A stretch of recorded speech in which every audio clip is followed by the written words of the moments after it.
नमस्कार दोस्तों, जय होम्योपैथी, जय हनीमैन। बहुत सारे दवाइयों की चर्चा हो चुकी है।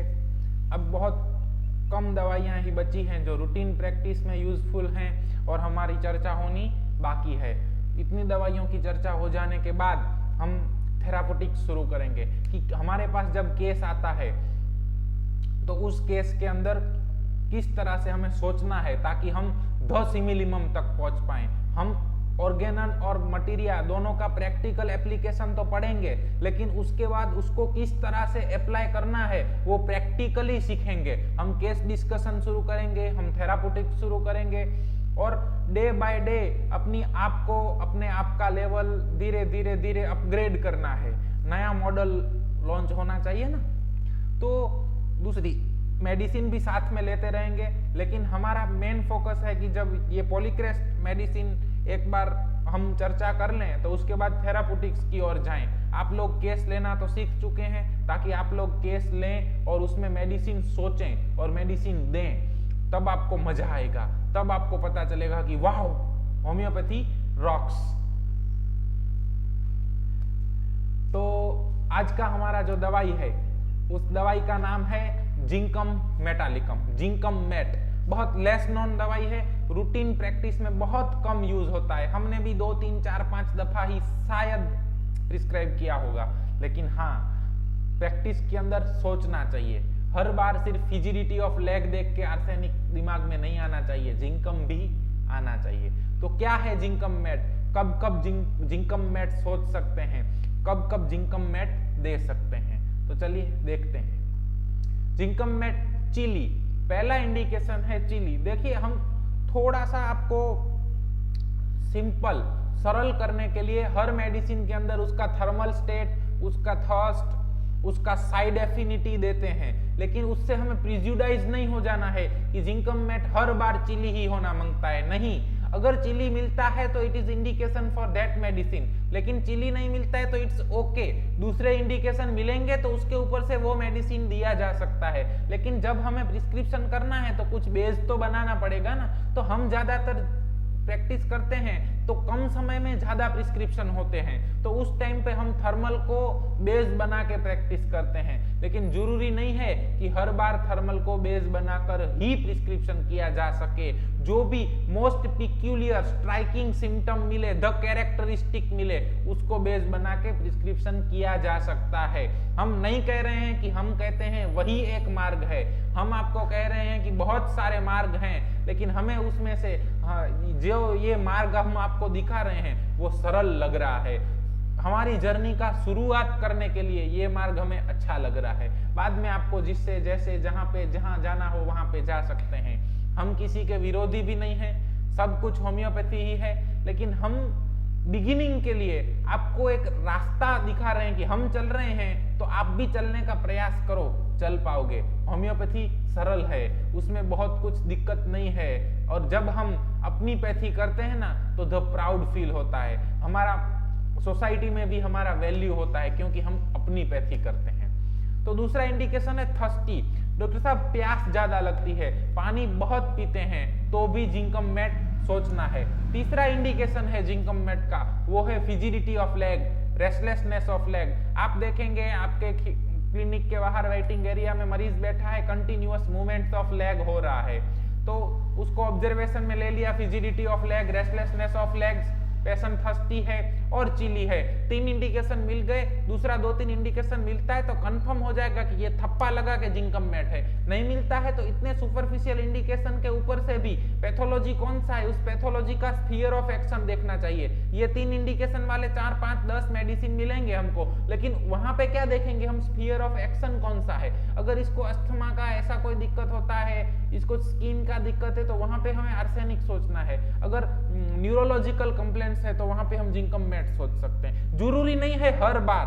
अगर आपको केस टेकिंग आपका अच्छा है, आप और थोड़ा आगे जाते हैं तो आप आराम से डिफरेंशिएट कर सकते हैं। लेकिन जब हम स्टक हो जाते हैं केस में, जब हम जनरल प्रैक्टिस कर रहे हैं, जब हम बिगिनर्स हैं, हमें बहुत कुछ नहीं आता है, तो उस टाइम पे हम इस तरह से भी डिफरेंशिएशन कर सकते हैं। ये एक मार्ग है, लेकिन ये मात्र मार्ग नहीं है, इसके अलावा दूसरे मार्ग भी हैं।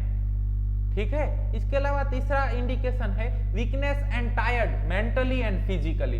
अब पेशेंट है डायबिटीज मेलाइटस लेके आए हैं, कंटिन्यूअस रेस्टलेसनेस ऑफ लेग मिल रहा है, थर्स्टी है और बोल रहे हैं कि डॉक्टर साहब बहुत वीक महसूस करते हैं, पूरा दिन थका थका महसूस होता है, तो मेडिसिन कैन बी जिंकम मेट, वहां पे भी जिंकम मेट सोची जा सकती है। हिस्ट्री ऑफ सप्रेस्ड इरप्शन और डिस्चार्ज, अगेन यहाँ पे मायाजम मार्केट में आते हैं ना। सी होम्योपैथी विदाउट मायाजम और होम्योपैथी विदाउट ऑर्गेनन, हम क्या कह सकते हैं उसके लिए कि चिकन बिरयानी विदाउट चिकन, ठीक है। तो ये आत्मा है होम्योपैथी का ऑर्गेनन। और जो मायाजम है तो अगेन क्या होता है कि हमारे अंदर दो फोर्स हैं, दोनों डायनेमिक हैं। कौन कौन से? तो the vital force and the disease producing force. तो वाइटल फोर्स है वो क्या करता है, पूरे कॉर्पोरियल को बचाने का प्रयास करता है, और जो डिसीज फोर्स है तो वो क्या करता है, वो कॉर्पोरियल को गिराने का करता है। तो वाइटल फोर्स और डिसीज फोर्स का जो युद्ध होगा, उस युद्ध के परिणाम स्वरूप वाइटल फोर्स क्या करेगा, द लीस्ट इंपॉर्टेंट ऑर्गन के ऊपर डिसीज को फेंकेगा, तो स्किन इरप्शन पैदा होंगे। Skin is the least important organ, ऐसा हम समझते हैं, क्योंकि अगर आपको एक इतना कट अगर स्किन पे लगे तो थोड़ा बहुत दर्द होगा, लेकिन इतना ही कट लीवर पे लगे तो, इतना ही कट हृदय पे लगे तो, इतना ही कट कोरोनरी आर्टरी पे लगे तो बहुत ज्यादा नुकसान हो सकता है। तो वाइटल फोर्स ने डिसीज फोर्स को स्किन पे भेज दिया। अब वो जो इरप्शन निकले, they are tears of vital force, वो कह रहे हैं तुम मुझे सिमिलिमम दो, लेकिन आप कहेंगे नहीं हम तुम्हें सप्रेस करेंगे, और आपने उसको कोई भी दवाई देके, कोई भी पैथी का दवाई हो, कोई भी दवाई हो, विदाउट इंडिकेशन उसको मेडिसिन गया, वो इरप्शन तो चले गए, लेकिन उसके बाद उसको सेरेबर कोई भी अटैक आया, या तो पैरालिसिस का अटैक आया, या तो कोई भी रेस्पिरेटरी अस्थमा हो गया, कोई भी दिक्कत हुआ, लेकिन वो इरप्शन सप्रेस होने के बाद हुआ, तो वहां पे भी जिंकम मेट सोचा जाना चाहिए। जरूरी नहीं है कि हर बार सप्रेस्ड इरप्शन लेके सल्फर ही दिया जाए। हमारा विजन हमें ब्रॉड करना है। हम हर बार एक नए मेडिसिन के साथ, एक नए पहलू के साथ, एक नया पहलू होम्योपैथी का टच करते हैं, कि जिससे हमारा विजन ब्रॉड हो, हम कुछ नया सोचने का सीख सकें। मेडिसिन तो आपके पास पड़ी है, हमसे ज्यादा बुक्स हैं, और गूगल के ऊपर या तो बहुत सारे एप्लीकेशन हैं, बहुत सारा लिटरेचर अवेलेबल है, लेकिन उससे हमें होम्योपैथी आ नहीं जाता है, क्योंकि हमें होम्योपैथी सोच से डेवलप होता है। वो सोच हमारे अंदर डेवलप करनी चाहिए। आज ही एक स्टूडेंट ने हमें पूछा कि ये सारा नॉलेज कहाँ से मिलता है, और हमने उनको समझाया कि नॉलेज आपके अंदर है। जिस तरह से एक पत्थर के अंदर मूर्ति होता है और एक मूर्तिकार होता है, वो मलबे को हटा देता है तो अंदर से मूर्ति निकलता है, उसी तरह नॉलेज आपके अंदर है, सिर्फ बात है मलबे को हटाने की। मलबा कब हटता है? जब हथौड़ा लगता है तब। तो उसी तरह आपके अंदर भी जो नॉलेज है वो कब बाहर निकलेगा, तो आप ज्ञान के अग्नि में साधना करोगे। हम उस परंपरा में से आते हैं, हम गुरु शिष्य परंपरा में से आते हैं। हमने कहां भी विद्वानों को महत्व नहीं दिया है, हमने महत्व दिया है साधना को। आपको हमने पहले भी बताया था कि आदि शंकराचार्य के एक शिष्य थे जिनका नाम गिरी था, शायद, बहुत नहीं मालूम है, लेकिन वो गिरी थे, वो सिर्फ गुरु का सेवा ही करते थे, और सब दूसरे शिष्य ऐसा ही मानते थे कि ये जो गिरी है ना, ये बहुत कम बुद्धि वाला है, इसे बहुत कुछ नहीं आता है। दूसरे सब शिष्य भाष्य वगैरह लिखते थे, शास्त्रों का अध्ययन करते थे, लेकिन गिरी महाराज को कुछ याद नहीं रहता था। लेकिन वो वर्षों तक शंकराचार्य जी का सेवा करते रहे, उनके ऊपर गुरु कृपा हुई, और गुरु कृपा होने के बाद उन्होंने एक अलग तरह की पद्धति दी। आप पढ़िएगा अगर इतिहास पढ़ना हो तो क्यों उनके ऊपर गुरु कृपा हुई? गुरु कृपा इसीलिए हुई कि वो विद्वान नहीं थे, वो साधक थे।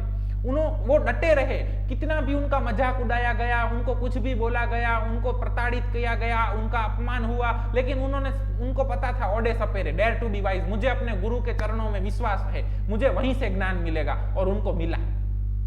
इसी तरह हमें भी हनीमैन साहब के सिद्धांतों के अंदर विश्वास होना चाहिए। हम बार बार लोग बदलते जाते हैं, बार बार बुक बदलते जाते हैं, नहीं। आपको अगर की नोट्स पे ज्यादा भरोसा है तो फिर की नोट्स के ऊपर ही ग्रिप लाइए। आपको रात को 12 बजे नींद में से उठा के कोई भी पूछे तो आपको की नोट याद होने चाहिए। आपको क्लार्क के ऊपर काम करना है तो उसके ऊपर ही काम करिए, बोरिक के ऊपर काम करना है तो उसके ऊपर ही काम करिए, माइंड के ऊपर काम करना है तो उसके ऊपर ही काम करिए, लेकिन साधना करिए। साधना का मतलब क्या होता है? एक ही चीज को बार बार बार बार बार बार इतनी बार कर जाना कि वो आपके डीएनए में घुल मिल जाए, उसी को साधना कहते हैं ना। सिद्धि कब मिलती है? हमारे गुजराती में एक कहावत है, सिद्धि एने जय वरे जे परसेवे नाय। कहावत मतलब उसी को सिद्धि मिलती है जो परसेवे, पसीने से रेब जेब होता है। ये फिजिकल फॉर्म में है, हर बार पसीने से रेब जेब होना जरूरी नहीं है, लेकिन मेहनत करना जरूरी है, सिद्धांतों में आस्था रखना जरूरी है और डटे रहना जरूरी है।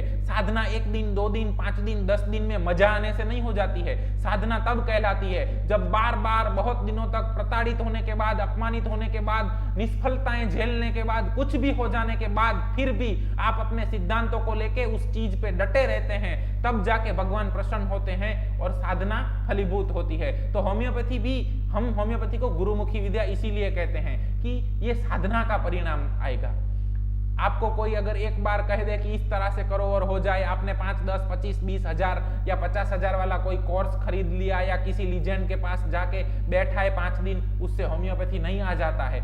आ जाता होगा, हमें नहीं आ गया है, सॉरी माफ कीजिएगा, आपको आ सकता है, लेकिन हम जब तक मानते हैं, हमारी मान्यता है उसके मुताबिक किसी चीज को, किसी मेडिसिन को बार बार देखो, बार बार पढ़ो, बार बार एप्लीकेशन करो, बार बार एपोरिज्म को प्रैक्टिस में लाओ, तब जाके 2, 3, 4, 5, 7, 10, 12, 15 साल के बाद एक लेवल ऑफ होम्योपैथी आएगा। और वहां पे भी स्टक नहीं होना है। होम्योपैथी किसी डेस्टिनेशन का नाम नहीं है कि हमारा ही बात करें कि हम पहले 50% केसेस के अंदर सल्फर ही प्रिस्क्राइब करते थे, धीरे धीरे मेडिसिन का संख्या बढ़ रहा है। तो उसी तरह homeopathy is a name of journey, journey का नाम होम्योपैथी है, किसी डेस्टिनेशन का नाम नहीं है। उसी प्रकार सप्रेशन ऑफ इरप्शन, और दूसरा क्या करता है वाइटल फोर्स की मायाजम डिसीज डायनेमिक फोर्स है जो वो बढ़ गया है, तो क्या करेगा? डिस्चार्ज बढ़ाएगा। तो डिस्चार्ज के साथ क्या निकलेगा? एनर्जी भी निकलेगा, निकलता है ना। आपको पसीना होता है तो आप ठंडे हो जाते हैं? नहीं ना।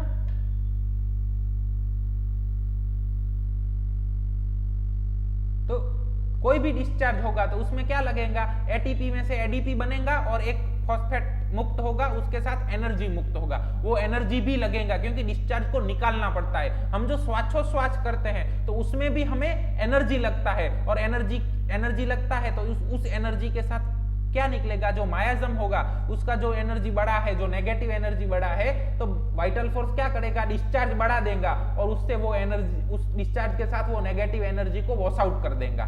तो लेकिन हम क्या करेंगे? नहीं रे वाइटल फोर्स तू निकल जा, हम डिस्चार्ज को सप्रेस कर देते हैं। सो आफ्टर सप्रेस्ड इरप्शन और सप्रेस्ड डिस्चार्ज कोई भी दिक्कत शुरू होता है, चाहे वो ओटोरिया हो, कोराइजा हो, बलगम हो, ल्यूकोरिया हो, मेंसिस हो या सीमेन हो, चाहे डायरिया हो, कोई भी डिस्चार्ज हो, उसको सप्रेस करने के बाद अगर दिक्कतें शुरू होती हैं या बढ़ जाती हैं तो वहां पे भी जिंकम मेट सोचना है। All symptoms amelioration as soon as discharge begin to flow. सिर्फ लैकेसिस नहीं है, ध्यान से गौर कीजिएगा। All discharge begin to flow, discharge flow होंगे तो क्या होएगा? उसके डिस्चार्ज के साथ एनर्जी निकलेगा और वो मायाजम का नेगेटिव एनर्जी निकलेगा। तो वो एनर्जी निकल गया यानी कि वाइटल फोर्स स्ट्रांग हुआ, मायाजम वीक हुआ। तो वाइटल फोर्स स्ट्रांग और मायाजम वीक माने हेल्थ, आप पॉजिटिव साइड पे हैं। Menses, leucorrhoea, lochia, diarrhoea, otorrhoea, foot sweat etcetera. अगर आप अब यहाँ पे हमें फॉलो अप क्राइटेरिया सीखना है कि आप सिमिलिमम प्रिस्क्राइब करते हैं और सिमिलिमम प्रिस्क्राइब करने के बाद अगर कोई भी डिस्चार्ज बढ़ता है तो इट इज गुड साइन, उसको सप्रेस मत कीजिए, उसके लिए कोई भी दवाई भी मत दीजिए जब तक वो लाइफ एंड डेथ का सवाल ना हो।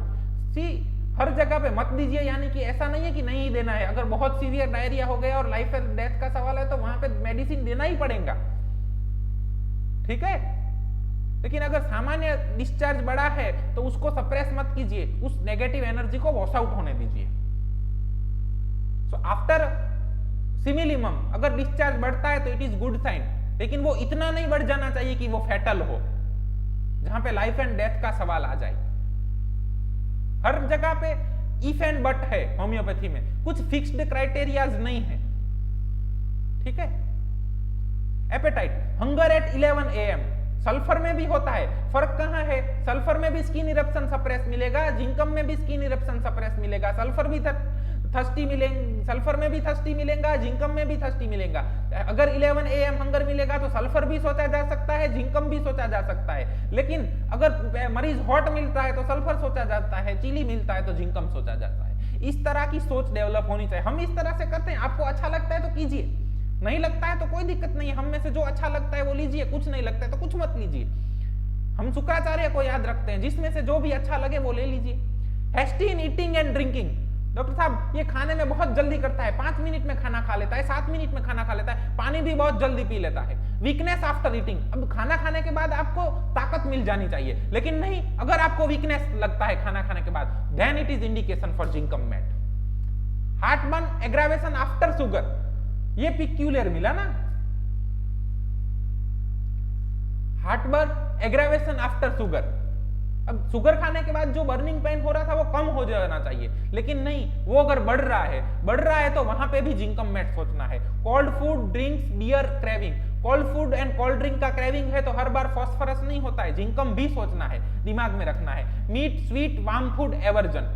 तो आपके पास कोई मरीज आया, पैरालिसिस का दिक्कत है, या तो पार्किंसोनिज्म का दिक्कत है, या तो स्किन इरप्शन का दिक्कत है, हर्पिस जोस्टर है, उसका नाम कुछ भी है, अगर उसको कोल्ड ड्रिंक डिजायर है और शुगर खाने के बाद हार्ट बर्न होता है, वीकनेस आफ्टर ईटिंग मिलता है, तो जिंकम मेट प्रिस्क्राइब किया जा सकता है।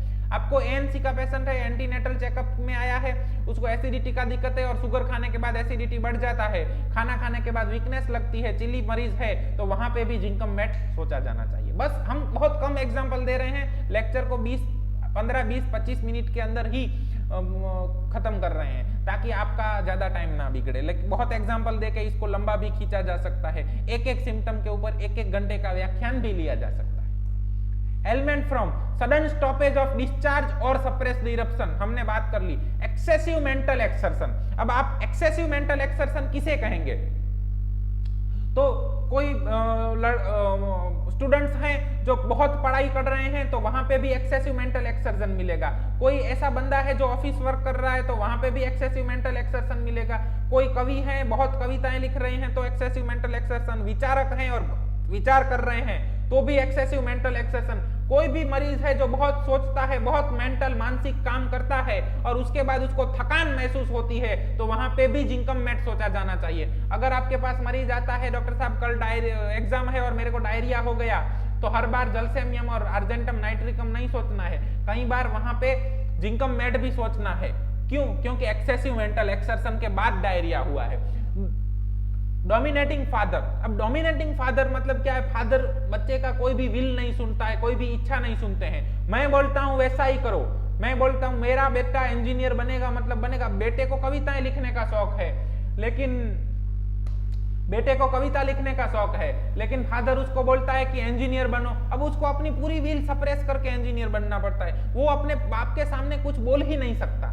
इतना स्ट्रिक्ट और डोमिनेटिंग फादरहुड होता है। और उस बच्चे को अगर कोई भी दिक्कतें शुरू होती हैं तो वहां पे भी जिंकम मेट सोचा जाना चाहिए। सप्रेस्ड इमोशंस, अब डोमिनेटिंग फादर होगा तो सप्रेस्ड इमोशन मिलेगा ही मिलेगा, क्योंकि घर का वातावरण ही ऐसा है कि वो जो भी उसको होता है उसको एक्सप्रेस नहीं कर सकता है, तो उसको सप्रेस करना पड़ता है। उसको क्या करना पड़ता है?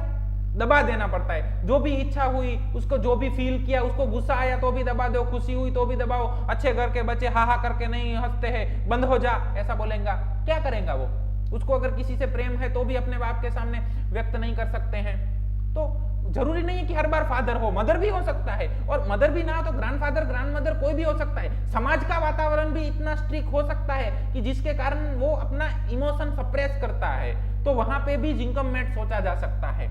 आफ्टर नाइट वॉचिंग, अब नाइट वॉचिंग ड्यू टू हमारे यहाँ संतवाणी भजन होते हैं, उसके बाद नाइट वॉचिंग हो तो भी वहां पे सोचा जा सकता है। अगर क्या कहें, मूवी देखने गए और उसके बाद उसमें में नाइट वॉचिंग हुआ, यानी बहुत कजिन बहुत सालों बाद मिले और पूरी रात गप्पे मारे और नाइट वॉचिंग हुआ, या तो एग्जाम है और पढ़ने में नाइट वॉचिंग हुआ, कुछ भी हुआ, अगर नाइट वॉचिंग के बाद कोई भी दिक्कतें देखने को मिलती हैं तो वहां पे भी जिंकम मेट सोचना है। आफ्टर ग्रीफ, एंगर, फ्राइट, सब कुछ मिलेगा, क्योंकि सब कुछ सप्रेस करना है तो ग्रीफ भी आएगा, एंगर भी आएगा, फ्राइट भी आएगा। ऑपरेशन और ब्रेन इंजरी, हर बार ब्रेन इंजरी देख के नेट्रम सल्फ प्रिस्क्राइब नहीं कर देना है। अगर ब्रेन ऑपरेशन और ब्रेन इंजरी मिलता है तो वहां पे जिंकम मेट भी सोचा जाना चाहिए।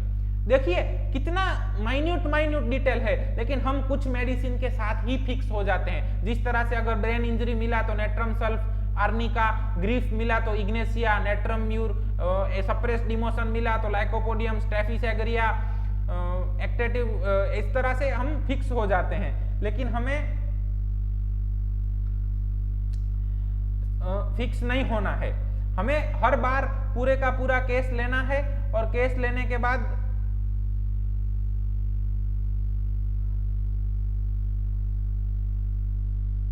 डिसाइड करना है कि कौन कौन सा इंडिकेशन है। उन इंडिकेशन का जो टोटालिटी बनाएंगे उसको पोर्ट्रेट ऑफ डिसीज कहा जाता है। और वो पोर्ट्रेट ऑफ डिसीज जिस मेडिसिन के अंदर मिलेगा, अगर वो आर्सेनिक है तो वहां पे आर्सेनिक प्रिस्क्राइब होगा, जिंकम है तो जिंकम प्रिस्क्राइब होगा, और इन दोनों के बीच का कोई भी मेडिसिन है तो वो प्रिस्क्राइब होगा। हमने अभी तक होम्योपैथी को इतना जाना है। Key notes: dull, weak, mentally and physically. Dull है, वीक है, mentally as well as physically dull और वीक मिलेगा। Aversion to work and talk, इतना थका हुआ हारा हुआ इंसान, इतना थक चुका है कि उसको कुछ बात भी नहीं करना है, उसको काम भी नहीं करना है, तो वहां पे भी जिंकम मेट सोचा जा सकता है। अब ऑफिस में काम करता है, पूरा दिन लैपटॉप पे बैठ के काम किया, इतना थक गया, घर आके बीवी से बात नहीं करता है, और हमारे पास फिर बीबी लेके आती है, देखिए ना इनको क्या हो गया है, बात ही नहीं करते हैं, चिली हैं, थर्स्टी हैं, और सप्रेस्ड स्किन इरप्शन का हिस्ट्री मिलेगा, तो वहां पे जिंकम मेट सोचा जाना चाहिए।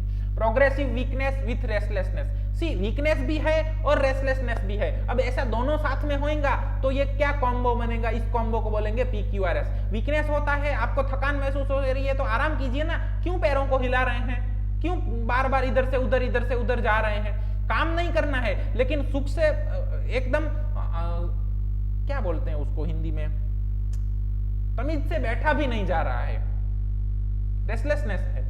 Roles head and bores it into pillow, इतना रेस्टलेस है, थक गया है, लेकिन पूरा मथे को पिलो के अंदर बोर करेगा, हिलाता रहेगा, कुछ भी करेगा, लेकिन शांति से बैठेगा नहीं। Urinate in odd position, crossing limbs and bending backward.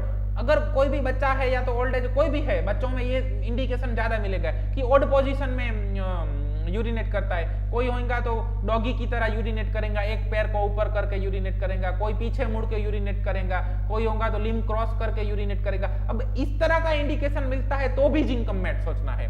Urination involuntary unless feet are is constant motion, involuntary urination हो जाएगा इफ फीट्स की मूवमेंट रोक दी जाएगी, ऐसा फीलिंग होता है, इसीलिए वो कंटिन्यूअस मूवमेंट ऑफ फीट कर रहता है। अगर आपको किसी भी विजिट में गए, ओल्ड एज पेशेंट है और बोलते हैं डॉक्टर साहब पैरों को मूवमेंट करना पड़ता है, नहीं करता हूं ना तो यूरिन निकल जाता है, बस वहां पे जिंकम मेट सोचा जाना चाहिए। जरूरी नहीं कि ये इंडिकेशन मिले तो जिंकम मेट से प्रिजुडाइज हो जाना है, नहीं, हमें केस लेना है, उसमें से इंडिकेशन निकालने हैं। अब ये इंडिकेशन मिला, दूसरे 2-3 इंडिकेशन मिला, पोर्ट्रेट ऑफ जो डिसीज बना वो अगर जिंकम ले आता है तो वहां पे जिंकम देना है। ऑटोमेटिक मूवमेंट और जर्क्स इन द स्लीप, अब एपिलेप्सी होएगा, पार्किंसोनिज्म होएगा, या तो ऐसा कोई भी डिसीज, इवन टिटेनस भी हो सकता है, हमें डिसीज के नाम से कोई मालूम नहीं है, कोई मतलब नहीं है। अगर ऑटोमेटिक मूवमेंट और जर्क्स कोई भी होता है तो वहां पे भी जिंकम मेट सोचना है। ग्रैप्स द जेनाइटल्स ड्यूरिंग कफ, खांसी खाते समय अगर जेनाइटल्स को पकड़ लेता है, बच्चों में ये इंडिकेशन, ये सिम्टम बहुत मिलता है, तो भी जिंकम मेट सोचना है। Menses flow more at night, अब यहाँ पे अगर बॉनी कुशन को सोचेंगे तो any type of symptom aggravate at night तो जिंकम मेट सोचना है। तो लेकेसिस लाइक सिम्टम बहुत मिल रहे हैं, लेकिन लेकेसिस में हमें इंडिकेशन हॉट मिलेगा, जरूरी नहीं है हर बार, जिंकम मेट में चिली मिल सकता है। तो better by discharge, menses more flow at night मिलेगा ना। Back pain amelioration by seminal emission, किसी भी डिस्चार्ज के बाद उसको दिक्कत में आराम हो जाता है तो वहां पे जिंकम मेट सोचना। Even seminal emission is one type of discharge, तो उसके दौरान भी एनर्जी को वातावरण में निकलता है ना एनर्जी, क्योंकि कोई भी डिस्चार्ज होएगा तो वहां पे एनर्जी का वेस्ट तो होएगा ही। वो नियम पढ़ा है ना, एनर्जी को बनाया नहीं जा सकता, एनर्जी को खत्म नहीं किया जा सकता, एनर्जी को एक स्वरूप में से दूसरे स्वरूप में रूपांतरित किया जा सकता है। तो वहां पे उष्मा ऊर्जा, क्योंकि हीट निकलेगा ना, तो एनर्जी का वेस्ट होता है, वो एनर्जी निकलती है, वो माइजमेटिक नेगेटिव एनर्जी को वाइटल फोर्स ऐसे डिस्चार्ज के साथ निकालेगा तो उसको अच्छा लगेगा। Difficulty in breathing, amelioration by expectoration. तो यहाँ पे किसी भी डिस्चार्ज के बाद अगर अच्छा लगता है तो जिंकम मेट सोचा जाना चाहिए। ओल्ड एज पेशेंट है, सीओपीडी है, बहुत सारा बलगम है, लेकिन बलगम निकलने के बाद अच्छा लगता है, और जब भी खांसी आती है तो जेनाइटल्स को पकड़ लेता है, तो वहां पे जिंकम मेट सोचा जाना चाहिए। क्लियर? अब बहुत एग्जांपल नहीं दे रहे हैं आपको। माइंड कैसा होता है? Child repeats all question before answering. तुम्हारा नाम क्या है? तुम्हारा नाम क्या है? मेरा नाम मनोज है। इस तरह से कोई भी क्वेश्चन पूछो वो रिपीट करेगा, फिर आंसर करेगा। कंफ्यूज है, नर्वस डायरिया। अगेन हमने आपको बोला था ना, हर बार जलसेमियम और अर्जेंटम नाइट्रिकम नहीं सोचना है, कई बार जिंकम मेटालिकम भी सोच लेना है। कंफ्यूज है, क्या जवाब दूं क्या नहीं दूं पता नहीं चल रहा है। Hyperactivity leads to brain fag. बहुत हाइपर एक्टिव है, बहुत काम करता है, बहुत काम करता है, अब क्या होगा? Excitement excitement excitement excitement, decline, brain fag हो जाएगा ना। बहुत एनर्जेटिक है, बहुत एनर्जेटिक है, बहुत काम किया, बहुत काम किया, बहुत काम किया, अब थक गया। तो मेंटली थक गया या फिजिकली थक गया, वहां पे जिंकम मेट सोचा जाना चाहिए। Dreams of the dead, falling down, डाउनवर्डिंग ऑफ बीइंग मर्डर्ड, रॉबर्स और वाटर, इनमें से कोई भी ड्रीम आते हैं तो वहां पे भी जिंकम मेट सोचा जाना चाहिए। चाहे कार्सिनोमा हो, चाहे कफ हो, हमने अभी एक कफ के केस में जिंकम मेट प्रिस्क्राइब किए थे, उसका फॉलोअप आना बाकी है। चाहे एएनसी हो, चाहे ल्यूकोरिया हो, चाहे मेंसिस हो, चाहे जीईआरडी हो, डिसीज का नाम कुछ भी हो, इनमें से 3, 4, 5 इंडिकेशन मिले तो वहां पे जिंकम मेट सोच सकते हैं। चलिए, धन्यवाद। जय होम्योपैथी, जय हनीमैन। एक मरीज हमारा वेट कर रहे हैं, तो अब मिलेंगे सोमवार को केस टेकिंग के बाकी एपोरिज्म्स के साथ। तब तक सभी वीडियोस को बार बार देखिए, साधना कीजिए। साधना करेंगे तो ही सिद्धि मिलेगी, अन्यथा सिर्फ एक बार देख लेने से या सिर्फ टच करके छोड़ देने से होम्योपैथी नहीं आ जाएगा। एक एक वीडियो को 100 बार देखिए, आपके दिमाग के अंदर ये फिट हो जाना चाहिए। जरूरी नहीं हमारा, देखिए जिनका चाहे उनका, जो आपके पास मटेरिया मेडिका हो उस मटेरिया मेडिको को। हमारे मैडम थे, हमें सिखाते थे, मनोज पेज नंबर 108 खोलो, नीचे से तीसरी लाइन पढ़ो, उसमें ये लिखा होगा, और वो लिखा हुआ मिलता, तब जाके उनको रिजल्ट मिलता।